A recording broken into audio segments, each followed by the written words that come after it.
Welcome to S के team classes. आज के इस लेक्चर में हम डिस्कस करने जा रहे हैं जो बीएससी मैथमेटिक्स है उसमें एक इम्पोर्टेंट टॉपिक आता है रियल एनालिसिस में एम एंड टेस्ट, जिस पर या तो डायरेक्टली क्वेश्चन पूछे जाते हैं या फिर क्या होता है कि इसका स्टेटमेंट और इसको प्रूफ करवाया जाता है।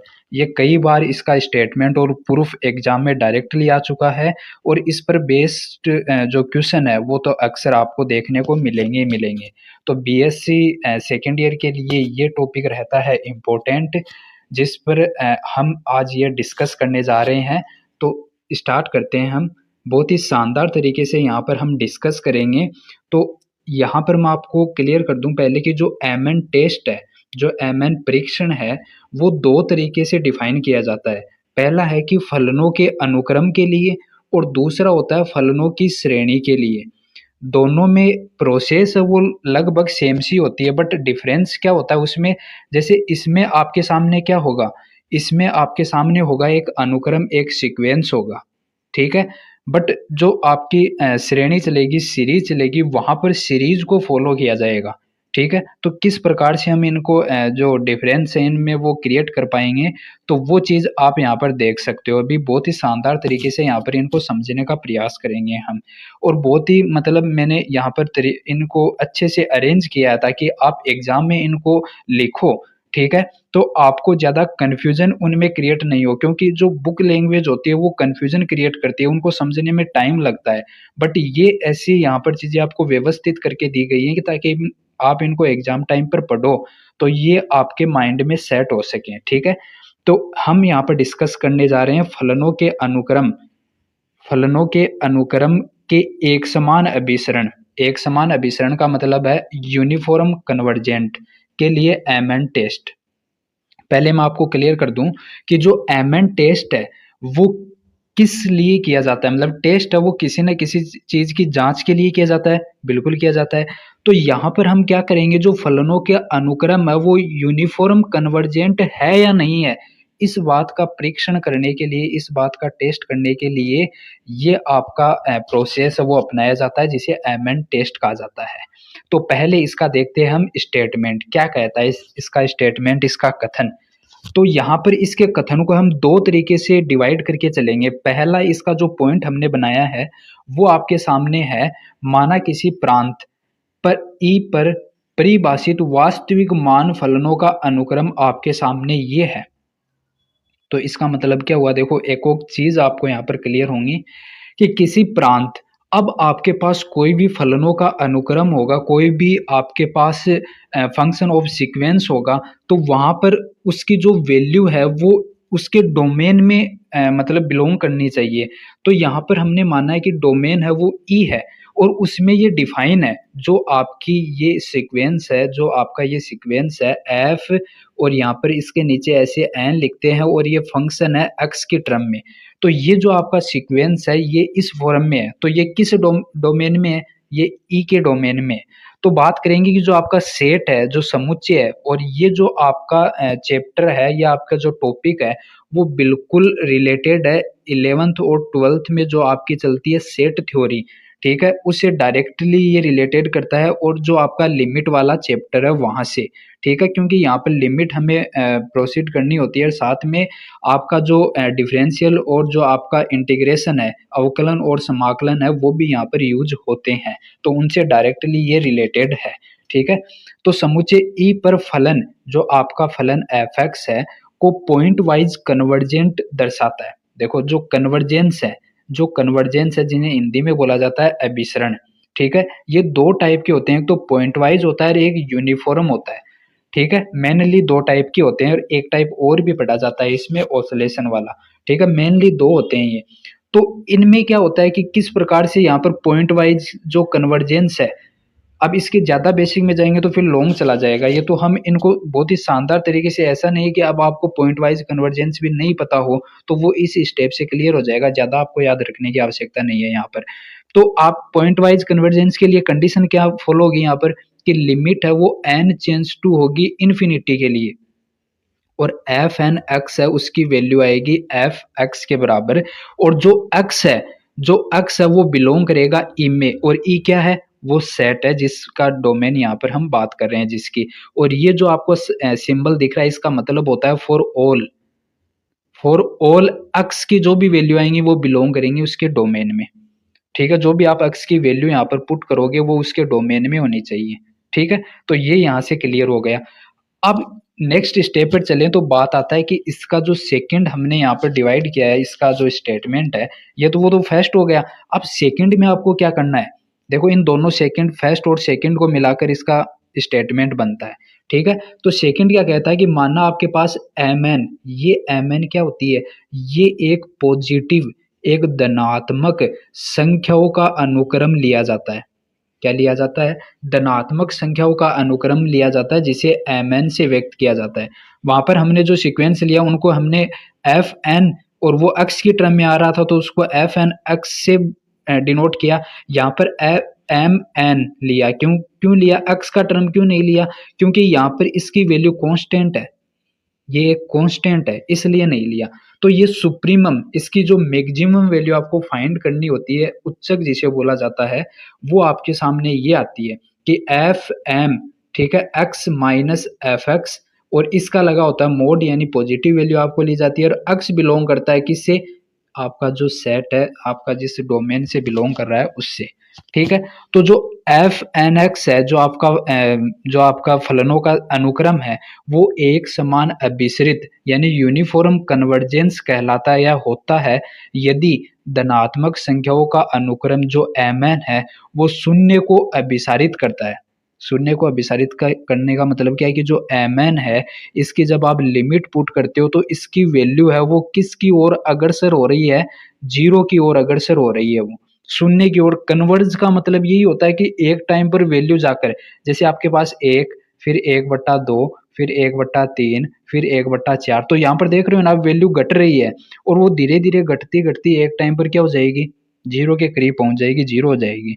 तो वही है कि limit n change to infinity m n is equal to zero आ जाएगी। तो ये इसका हो चुका है स्टेटमेंट।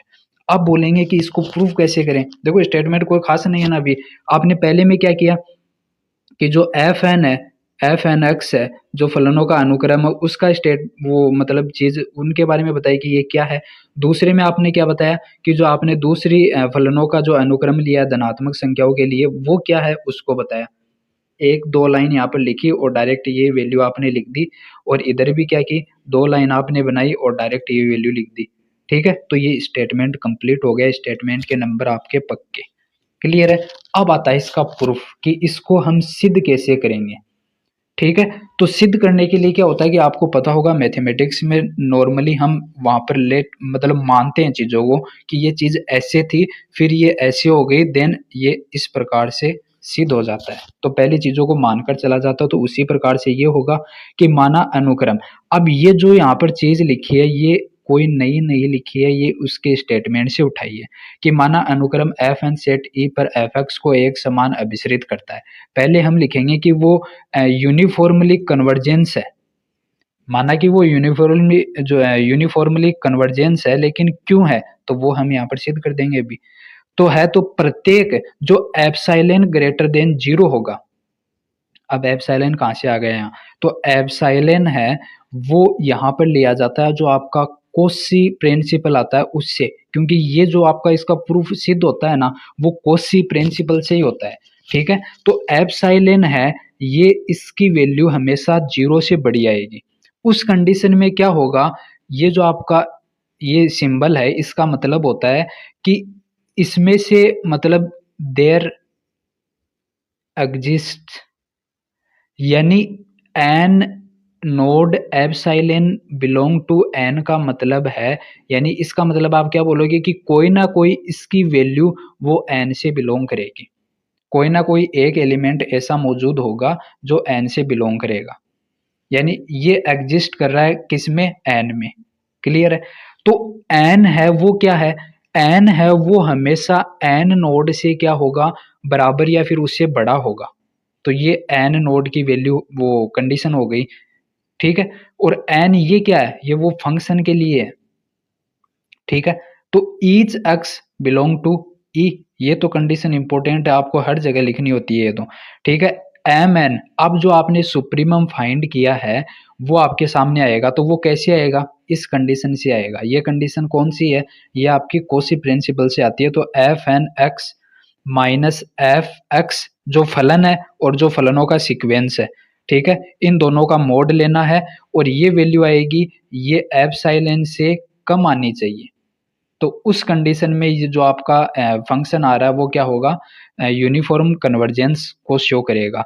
और इक्वेशन फर्स्ट, यानी ये जो आपकी इक्वेशन है का सुप्रीमम उच्चक लिया जाता है और वो उच्चक आपके पास शून्य आ गया। इसका मतलब क्या हो गया कि जैसे limit n change to infinity m n zero आ गया तो वो आपका यूनिफॉर्मली कन्वर्जेंस हो गया। ठीक है, ये तो हो गया फर्स्ट के लिए। अब सेकंड के लिए क्या है? सेकंड में आपने क्या माना था कि कोई अनुक्रम के लिए लिया था, तो अनुक्रम माना कि वही आपके पास एम एन अनुक्रम और वो शून्य की ओर अभिसारित है। ठीक है, शून्य की ओर कन्वर्ज है वो, तो वही कंडीशन आपके सामने फिर से आ गई। ये कंडीशन तो आपको लेनी है, वहां पर भी लिखी थी और यहाँ पर भी लिखी है, वही कंडीशन यहाँ पर फॉलो हो रही है। लेकिन यहाँ पर आपके पास क्या हो जाएगा? उसमें आपके पास एफ एन एक्स माइनस जो फंक्शन है वो था, इसका मोड था। इसमें इसकी वैल्यू तो यहाँ पर, ये तो आपके पास वहां पर फलनों की श्रेणी थी, वो फलनों का अनुक्रम था, और उसके स्थान पर आपने अभी क्या लिया? धनात्मक संख्याओं का अनुक्रम यानी एम एन। और इसके स्थान पर जो वैल्यू आ रही है वो क्या आ रही है? जीरो आ रही है। तो इनका डिफरेंस तो एम एन आ जाएगा और इसके क्या है? मोड। और इसकी वैल्यू हमेशा क्या आएगी? एप्सिलॉन से कम आएगी। ठीक है, तो ये यही तो कंडीशन अभी यहाँ पर हमने दर्शाई है, तो कुछ नया नहीं किया ना, उससे रिलेटेड ही किया है बिल्कुल। अब ये वैल्यू इसके बराबर आपने शो कर दिया, तो यही तो हमें चाहिए थी। कैसे? देखो अभी f n x minus f x, ठीक है, और सुप्रीमम ये आपका, तो ये किसके बराबर होगा? तो ये एम एन एप्सिलॉन, यानी एम एन की वैल्यू एप्सिलॉन से कम आएगी। तो ये कंडीशन बनी या नहीं बनी यहाँ पर? ठीक है, तो ये किसके बराबर हो गई? इसके बराबर ली। ठीक है, तो उस कंडीशन में क्या होगा कि इसकी वैल्यू भी एप्सिलॉन से कम आएगी, क्योंकि यदि आपके पास वैल्यू एम एन की वैल्यू एप्सिलॉन से कम आ रही है, ठीक है, तो उस कंडीशन में ये भी तो कम आएगी ना। तो वही यहाँ पर सिद्ध करना था। तो फलन एन एक्स सेट ई पर फलन एफ एक्स एक समान अभिसरित होगा। जो कंडीशन थी वो सेटिस्फाई हो चुकी है, तो ये इसका हो गया। अब सेकंड हमारे पास आता है कि फलनों की श्रेणी के एक समान अभिसरण के लिए एम एन परीक्षण। ठीक है, अभी हमने अनुक्रम के लिए डिस्कस किया, अभी आपके पास आ गया सीरीज के लिए। अब यहाँ पर आपको क्या चीज ध्यान रखनी है? देखो स्टेटमेंट की बात करें पहले, तो किसी समुच्चय ई पर परिभाषित फलनों की श्रेणी, वहां पर था फलनों का अनुक्रम समेशन, आपके पास एफ एन एक्स आ गया। तो यहाँ पर क्या लगा है? एक एक्स्ट्रा, ये समेशन जिसे सिग्मा बोला जाता है, ये एक्स्ट्रा लगा है। क्यों? क्योंकि यहाँ पर बात हो रही है श्रेणी की, और श्रेणी की बात हो रही है तो श्रेणी का मतलब है कि बहुत से टर्म है उनको क्या किया गया है? ऐड किया गया है। ठीक है, तो वो यहाँ पर बहुत से फंक्शन है उनको शो कर दिया डायरेक्टली, तो ये बोलेंगे कि ये फलनों की श्रेणी है। सेट ई पर एक समान अभिसरित है यदि, कंडीशन क्या है? कि धनात्मक पदों की अभिसरण श्रेणी, वही सेम एम एन, ठीक है, और यहाँ पर श्रेणी है तो समेशन ऐसी विद्यमान हो कि उसकी कंडीशन ये है एफ एन एक्स, इसका मोड, और ये वैल्यू किससे कम आनी चाहिए? आपकी एम एन से। ठीक है, तो ये इसका मैन बोल सकते हो कि इसका मैथमेटिकल्स रिप्रेजेंटेशन है। ठीक है, और ये इसकी कंडीशन हो गई, वही एक्स बिलोंग होना चाहिए आपका इससे, और फॉर ऑल एन बिलोंग करना चाहिए नेचुरल नंबर से। ठीक है, आगे चलो, अभी इसका प्रूफ देख रहे हैं। अभी इसका प्रूफ देख रहे हैं, तो यहाँ पर मैंने बताया था ना कि आपको सीरीज फॉर्म में चीजें मिलेंगी। ठीक है, बस इतना ही डिफरेंस रहता है, बाकी सेम चीजें होती हैं। तो समेशन एम एन आपके धनात्मक संख्याओं की एक अभिसारी श्रेणी है, मतलब कन्वर्जेंट आपकी सीरीज है। तो प्रत्येक एप्सिलॉन ग्रेटर देन जीरो होगा, वही कंडीशन सेम है। एन जी एन नोड है वो बिलोंग करेगा एन से, यदि इस कंडीशन में, तो आपके पास ये कंडीशन फॉलो होगी। वहां पर क्या हो रही थी कि mod m n minus zero, और उसकी वैल्यू आपके पास एम एन मोड एप्सिलॉन से क्या आ रही थी? छोटी आ रही थी। ठीक है, तो एप्सिलॉन से छोटी वैल्यू है, लेकिन वहां पर आपने डायरेक्टली एम एन रखा था, यहाँ पर सीरीज है, तो आप सीरीज की फॉर्म में इनको ओपन करोगे तो m n plus one term आएगा, एम एन प्लस टू आएगा, और ये चलता जाएगा। और कहाँ तक जाएगा, माना कि ये पी तक जा रहा है, और पी बिलोंग कर रहा है किससे, नेचुरल नंबर से। ठीक है, जो पी की वैल्यू आ रही है वो नेचुरल नंबर से बिलोंग कर रही है। और एन आपको पता ही है एन किससे बिलोंग कर रहा है, कि इसकी value n node greater than n की वैल्यू होगी वो हमेशा एन नोड से बड़ी और इक्वल हो सकती है। और एन नोड क्या है, वो नेचुरल नंबर से बिलोंग कर रहा है, और किसके लिए, एप्सिलॉन ग्रेटर देन जीरो के लिए। ठीक है, अब देखो ये वैल्यू इसके बराबर है, ये तो इसका स्टेटमेंट ही तो था ना, उससे यहाँ पर रखा, और ये कंडीशन हमें पता है, ये चीज गिवन है, इसलिए हमें लिखा। अब इसमें वैल्यू पुट करनी है ये वाली, तो देखो एफ एन एक्स, इसको हमने सीरीज फॉर्म में लिखा, तो n plus one n plus two अलग अलग मोड ले रखे हैं इनके, यहाँ पर सभी के अलग अलग मोड है, क्योंकि सीरीज फॉर्म में लिख रहे हैं तो इस सब को प्लस करते हुए चलेंगे, अलग अलग अलग टर्म को। ठीक है, और एम एन वाली सीरीज भी ऐसे ही चलेगी, ये वाली सीरीज सेम, ये वाली यहाँ पर आ गई। अब अलग अलग है तो आप उसको एक साथ भी तो लिख सकते हो ना, लिख सकते हो। ये कहाँ से आता है, ये आता है आपकी एक ट्राइंगल की प्रॉपर्टी चलती है उससे आता है ये। ठीक है, तो यहाँ पर मेंशन कर सकते हो आगे लास्ट में कि बाई ट्राइंगल प्रॉपर्टी। ठीक है, तो ये आपके सामने आ गया कि f n plus one n plus two, और ये series m n plus p तक जा रही है, और ये सीरीज भी एन प्लस पी तक जा रही है। और ये सीरीज है जो फंक्शन वाली, जो फलनों की श्रेणी है वो लेस देन एंड इक्वल है इस जो आपकी धनात्मक संख्याओं की श्रेणी है उससे। ठीक है, और ये सब आपकी एप्सिलॉन से छोटी हैं। ठीक है, अतः प्रत्येक एप्सिलॉन ग्रेटर देन जीरो के लिए एक एन नोड बिलोंग करेगा, एन विद्यमान है, इस कंडीशन में आपके पास बताओ ये सीक्वेंस सॉरी ये सीरीज बनेगी या नहीं बनेगी, कि आई है जो आपका बिलोंग कर रहा है, ये i n plus one series से स्टार्ट होकर कहाँ तक जा रहा है ये, तो ये कहाँ तक जा रहा है, ये आपका जा रहा है एन प्लस पी तक, एन प्लस पी तक, और इसकी वैल्यू किससे छोटी आएगी, तो एप्सिलॉन से छोटी आएगी। और फॉर ऑल एक्स बिलोंग करेगा किस में, उस सेट में। तो ये चीज क्लियर हुई इतनी, तो आई होप ये चीजें आपको क्लियर हो गई होंगी। हमने दोनों प्रूफ यहाँ पर कर लिए, क्लियर किए हैं, और इसमें आपको कोई डाउट है तो आप जरूर कमेंट कर सकते हैं। बहुत ही शानदार तरीके से यहाँ पर लैंग्वेज में हमने कन्वर्ट किया है। एक बार आप रफली इसको मतलब लिखोगे तो आपके माइंड में ये सेट हो जाएगा, देन एग्जाम में आप इसको नोट डाउन कर सकते हो। बाकी बहुत सिंपल चीजें हैं। अब इस पर बेस हम लेकर आएंगे जो इम्पोर्टेंट क्वेश्चन है, जो एग्जाम में मोस्ट मतलब रिपीटेड है, उनको लेकर आएंगे, और वहां पर चीजें और ज्यादा क्लियर हो जाएंगी।